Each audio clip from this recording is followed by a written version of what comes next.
जे सही से मुहावा फुलावे गुब्बारा के जैसे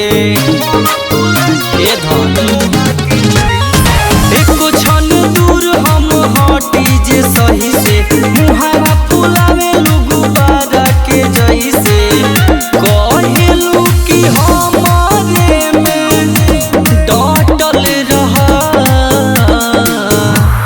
कजरवा बन के का कहतारू का आँख के पजरवा हमारा सटल रहा। अच्छा कजरवा बन के आँख के पजरवा हमारा सटल रहा।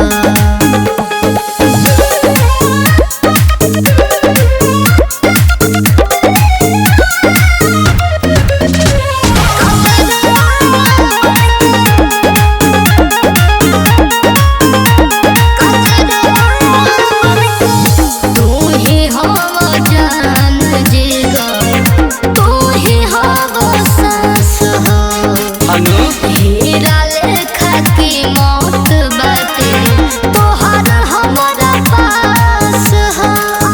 अरे तो तू तो सोना से कम नहीं जेंगा चंदन में सांप लपटाएला हो वही चाहेलू दिल में समाएला हो तहनी को सदूर नहीं हटल रहा। अरे कजरवा बन के अरे करेजा काट दिल हो आँख के पजरवा हमारा सटल रहा। जी कजरवा बन के आँख के पजरवा हमारा सटल रहा।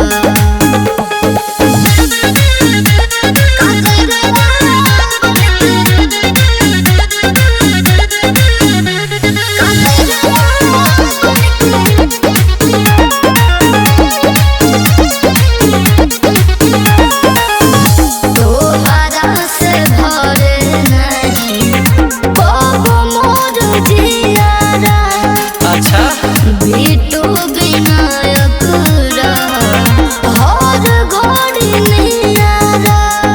सही कहत यार हे बिकल खातू चिपकाल